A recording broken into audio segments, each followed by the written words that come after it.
आज अपन इंटीग्रेशन का एक नया टाइप पढ़ रहे हैं, इंटीग्रेशन बाय सब्स्टिट्यूशन। पहले उसकी कुछ प्रॉब्लम कराएंगे और उसके बाद थोड़ा सा फिजिक्स का भी पार्ट बताएंगे, इलेक्ट्रोस्टैटिक्स के कुछ न्यूमेरिकल बताएंगे। ठीक है, तो पहले हम स्टार्ट करते हैं इंटीग्रेशन बाय सब्स्टिट्यूशन। उसके कुछ प्रॉब्लम हमने लिखे हैं, इन प्रॉब्लम को डिस्कस करेंगे। जैसे पहला प्रॉब्लम है I e the power x plus 1 dx। इसमें अपन को सब्स्टिट्यूशन नाम इसलिए है कि एक पर्टिकुलर फंक्शन को t मान लेते हैं और t उसको मानते हैं जिसका डिफरेंशिएशन वहाँ पर अवेलेबल है। जैसे यहाँ पर मन में ही डिफरेंशिएट करके देखना, इसका डिफरेंशिएशन ये है। कैसे है? ई द पावर एक्स का differentiation E the power x होता है और एक्स का 1 होता है, तो हम किसको t मानेंगे? इसको t मानेंगे, राइट। तो अपन ने क्या होना, let e the power x plus x is t। अब इसको डिफरेंशिएट कर दो। इसीलिए बोलते हैं जितना अच्छा डिफरेंशिएशन होगा उतना ही अच्छा इंटीग्रेशन में पकड़ होगी। तो ई द पावर एक्स का डिफरेंशिएशन क्या है? ई द पावर एक्स, एक्स का 1। तो देख सकते हो हमको एक न्यूमरेटर मिल गया, राइट। इस पूरी चीज को हम रिप्लेस कर देंगे dt से। देख रहे हो, ये पूरी चीज मिल गई ना, ये इसको इससे रिप्लेस कर देंगे dt से और डिनोमिनेटर को रिप्लेस कर देंगे t से। तो फाइनली हम क्या लिखेंगे इसका? dt upon t, dt upon t। तो integration of dx upon x क्या होता है? अपन ने पढ़ा था, फार्मूला याद दिला रहे हैं। dx अपॉन x का इंटीग्रेशन क्या पढ़ा था? log x पढ़ा था ना, log x। तो अभी जो है इसका इंटीग्रेशन क्या हो जाएगा इस हिसाब से? log t। और t जो माना था, जो लिखा ना, सब्स्टिट्यूट किया था e the power x plus x को, उसको t को वापस रख देंगे, बैक सब्स्टिट्यूट कर देंगे ई द पावर एक्स प्लस 1। तो ये तरीका है। पहला प्रॉब्लम फिर से रिपीट कर रहा है। देखो अपन ने क्या किया, ई द पावर एक्स प्लस 1 को t मान लिया। क्यों माना t? क्योंकि इसका डिफरेंशिएशन ये है, जिसका डिफरेंशिएशन मौजूद हो उसको t मान लो। क्यों? अभी समझ में आएगा। इसको डिफरेंशिएट किया ई द पावर एक्स, एक्स का 1, तो dx e the power 1 dx पूरा dt लिख देंगे यहाँ पर। इसको dt लिख देंगे क्योंकि इसका dt आ गया, और इसको लिख देंगे t। तो हो गया dt अपॉन t। और dx अपॉन x का इंटीग्रेशन क्या होता है? log x। तो यहाँ पर क्या हो गया? log t, log t। तो आई इक्वल टू log, और t क्या माना था? ये वापस रख दो। ये तरीका रहेगा। अब अपन नेक्स्ट प्रॉब्लम करेंगे, है ना। चालू कर दो। E the power 3x dx e the power 3x plus 1। ये सेकंड क्वेश्चन है। इसमें क्या करना है? इसको t मानना है। किसको t मानना है? ई द पावर 3x प्लस 1 को। क्यों मानना है?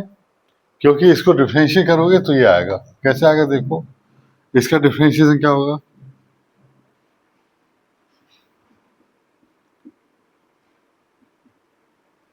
ई the power 3x into 3 plus 0 dt upon dx, मतलब 3 ई द पावर 3x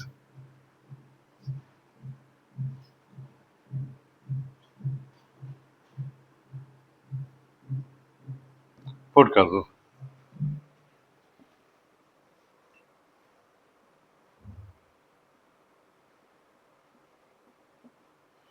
हाँ, dt बाय 3, राइट। क्या लिखोगे? dt by 3।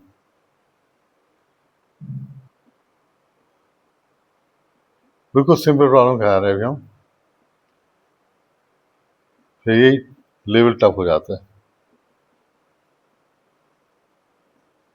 A 3x plus 1, ये आंसर आ गया। नोट कर लो इसको। इसमें सोचो जरा किसको टी माने और क्यों। जिसका डेरिवेटिव अवेलेबल हो उसको टी मानना है, जिसका डिफरेंशिएशन मौजूद हो, अवेलेबल हो, उसको टी मानना है। अगर हम कॉट एक्स को टी मानते हैं तो कॉसिक स्क्वायर एक्स आएगा। कॉसिक स्क्वायर एक्स कहीं दिख रहा है क्या? नहीं दिख रहा है ना। अगर हम लॉग साइन एक्स को टी मानते हैं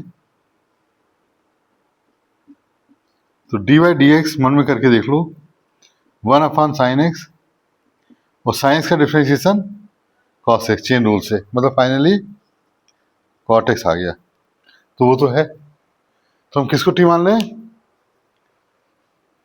लॉग साइन एक्स को, जिसका डिफ्रेंशिएशन अवेलेबल हो उसको टी मानना है। Let log sine x t, इसका डिफ्रेंशिएशन करो,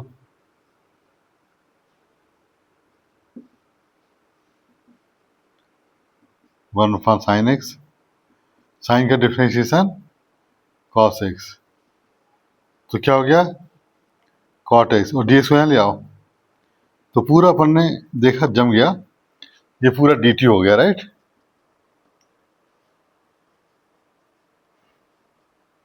again this is log T,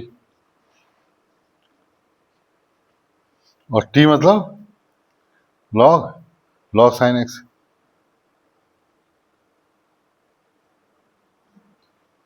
ये आंसर आ गया, ठीक। Log sine x plus c, ठीक है, इसको भी नोट कर लो। Tan x root 1 + tan² x, ये है, ठीक। अपन को पता है 1 + tan² x को क्या ले सकते हो? आइडेंटिटी से sec² x, है ना। अब किसका डेरिवेटिव कौन है बताओ? sec² का डिफरेंशिएशन ये तो नहीं है, लेकिन tan x का डिफरेंशिएशन ये है, तो अपन रूट के अंदर की क्वांटिटी tan x को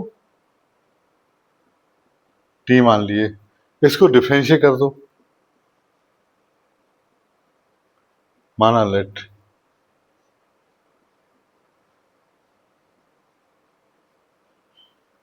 ये आ जाएगा sec² x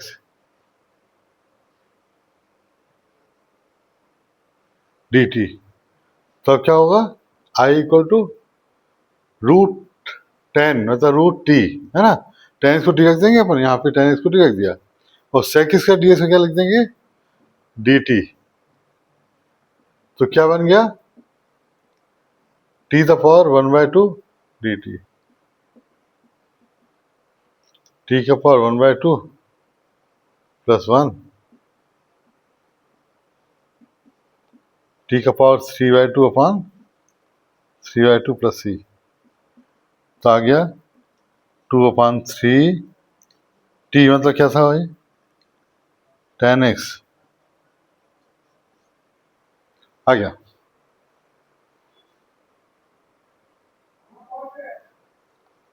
sin x dx/a + b cos x का स्क्वायर, है ना। तो इससे अपन देख सकते हैं इसका डेरिवेटिव ये है, तो late a + b cos x t 0 b - sin x, तो sin x dx क्या होगा? यहाँ पुट कर दो, दिस इज -dt, और ये t², ठीक है। तो क्या आ जाएगा?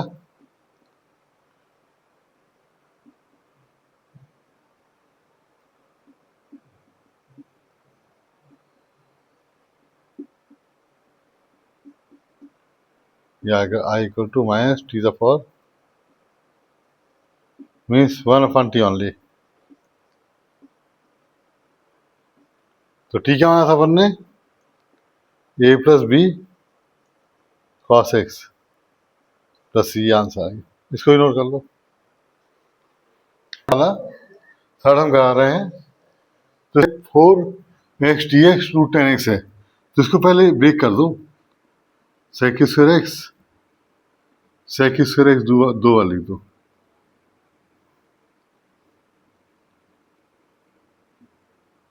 अब क्या करना है? एक sec² x को तो रखे रहो, जरूरत पड़ेगी, tan x को टी मानेंगे इसलिए। इसको ब्रेक कर लो 1 + tan² x में,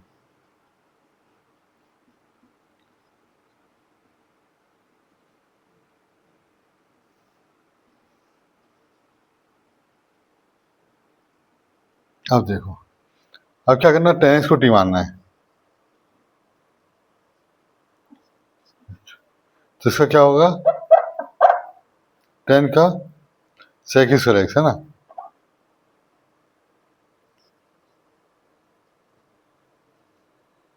डिफरेंशिएशन कर दिया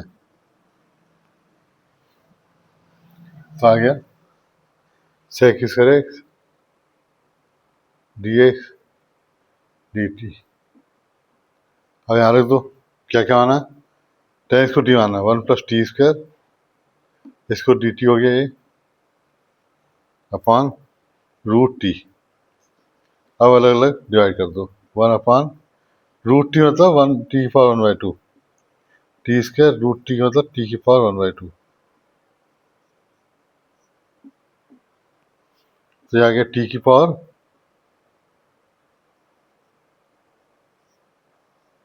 2 माइनस 1/2 मतलब 3/2 आएगा।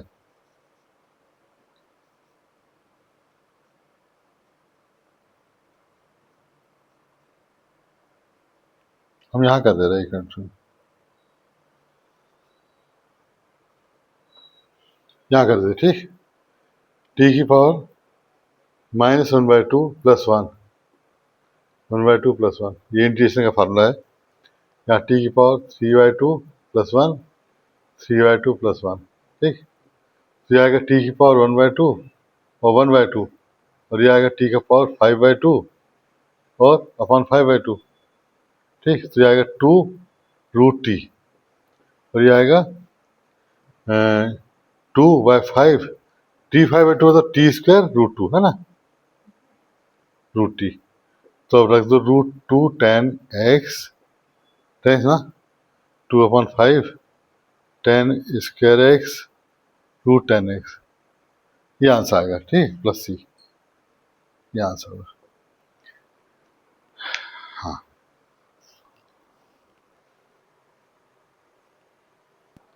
इलेक्ट्रोस्टैटिक्स के हमने दो कैपेसिटर चैप्टर की दो प्रॉब्लम लिखे हैं, इनको हम सॉल्व करके बताते हैं। क्या दिया है इन्होंने कि कैपेसिटर का सर्किट दिया हुआ है सी सी सी सी सी सी 4, तो मतलब एक कैपेसिटर, दो कैपेसिटर, चार कैपेसिटर, ऐसा बढ़ते आ रहा, फिर 8 होगा, फिर 16 होगा, है ना, ऐसी कंटिन्यूसली बढ़ते आ रहे हैं। तो इससे हमको net capacity between A and B निकालना है। तो इसका हम इक्विवेलेंट डायग्राम बनाएंगे। यहाँ पर फर्स्ट का बता दे रहे हैं हम, इसको हटा करके। तो हर पीरियड हम दो दो चार चार प्रॉब्लम ऐसे कैपेसिटर के, इलेक्ट्रोस्टैटिक्स में अदर चैप्टर की प्रॉब्लम हम बताते जाएंगे, है ना। तो अभी हमने जो बनाया है सर्किट, इसमें एक कैपेसिटर है, जो दूसरा है वो सीरीज में है, दो है ना, और फिर ये पहले का सी मान लो, दूसरे का C dash, C double dash, ऐसा मान ले रहे हैं। अब क्या सी क्या होगा, 1 माइक्रोफैरड का है ना, 1 माइक्रोफैरड बोला इन्होंने, तो दिस इज 1 माइक्रोफैरड। फिर ये दो सीरीज में है, तो सीरीज में कैसे जुड़ते हैं, दोनों 1 1 है, तो 1/2, सॉरी 2, तो सीरीज कितना जाएगा 1/2, ठीक। तो ये हो गया 1/2 माइक्रोफैरड, ठीक। अब सी डॉट डैश जो मान रहे अपन इसको, ये 4 है, तो 4 1/1 मतलब चारों को अपन जोड़ देंगे ऐसे, 1 1 है ना, 1 माइक्रोफैरड है, तो 1 1/1 1/1 1/1, तो क्या हो जाएगा 4, तो सी डबल एस हो गया 1/4, ये हो गया 1/4, देख रहे हो, इस तरह से और बढ़ता जाएगा ऐसे। तो दिया तो नहीं है, बहुत सारे हैं, मतलब इनफाइनाइट, तो एक इनफाइनाइट नेटवर्क हो गया। अब क्या करना है, पैरेलल में क्या होता है, सब डायरेक्ट जुड़ते हैं, पैरेलल में अपान नहीं होता, डायरेक्ट। तो सी इक्विवेलेंट, इक्विवेलेंट लिख दे रहे हैं, ये होगा सबका एडिशन, 1 1/2, 1/4 ऐसा। तो ये जीपी की सीरीज होती है मैथ्स में, उसका इनफाइनाइट का जो सम होता है वो होता है a/1 माइनस कॉमन रेशो। ए होती है फर्स्ट टर्म 1 है, और कॉमन रेशो होता है second term upon first term. तो कॉमन रेशो क्या आएगा 1/2। तो आंसर आ गया 1/1/2 मतलब 2 माइक्रोफेरेड इसका आंसर होगा, सी इक्विवेलेंट। तो इसका इक्विवेलेंट कैपेसिटी का आंसर क्या होगा 2 माइक्रोफेरेड। फिर से हम एक बार बता रहे हैं कि ये एक इनफाइनाइट नेटवर्क दिया हुआ है, सी फिर 2 है, फिर 4 है, फिर 8 है, ऐसे होते जा रहे हैं। तो इसका अपन इक्विवेलेंट बनाया यहाँ पर, यहाँ पर 1 माइक्रोफेरेड लिख दिया। फिर यहाँ पर 2 है, तो 2 को सीरीज में कैसे जोड़ते हैं 1/c, 1/1, 1/1। तो ये आ गया 2, मतलब c डैश इज 1/2, उल्टा कर दोगे। तो यहाँ पर हमने 1/2 लिख दिया। फिर ये 4 है 1 2 3 4, तो 1/1, 1/1, 1/1 मतलब 4 आ जाएगा। तो c डॉल ऐसा आ जाएगा 1/4। अब इन सबको एक लाइन से जोड़ दो, क्योंकि पैरेलल है, पैरेलल में डायरेक्ट जोड़ता है। तो अपन ने जोड़ा, तो ये जोड़ने के बाद जो सीरीज यूज हुई, अपन ने मैथ्स की एक सीरीज यूज की, वो थी जीपी सीरीज।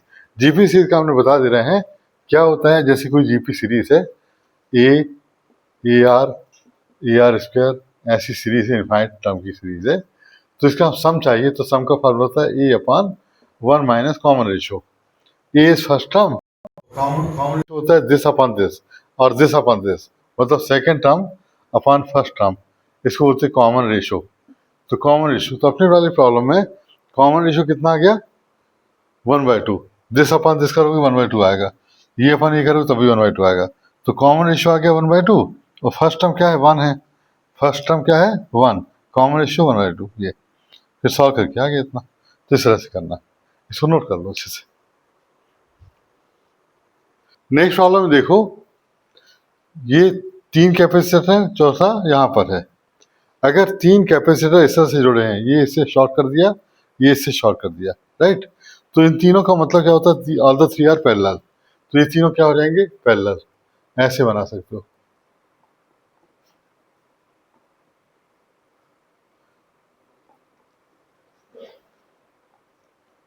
टेन माइक्रोफेरेड,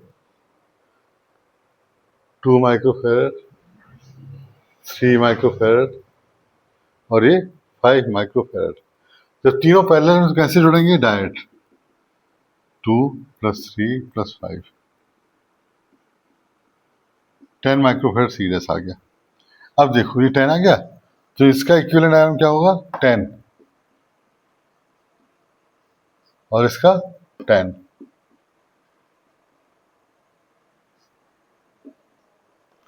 फिर 1/10 सीरीज है ना, तो ये आ जाएगा 0 डेज, और 1/10 1/10 हो जाएगा 2/10, तो 1/5 मतलब 5 माइक्रोफेरेड आंसर आ गया। कितना आ गया 5 माइक्रोफेरेड। नोट कर लो इसको। वीडियो में मैथ्स के प्रॉब्लम के बाद में कुछ ना कुछ न्यूमेरिकल फिजिक्स की किसी भी टॉपिक के बताते आएंगे, तो उनको करते जाना, तो फिजिक्स का भी प्रैक्टिस होता आएगा। मेनली न्यूमेरिकल बच्चों को दिक्कत होती है तो बताते आएंगे, ठीक।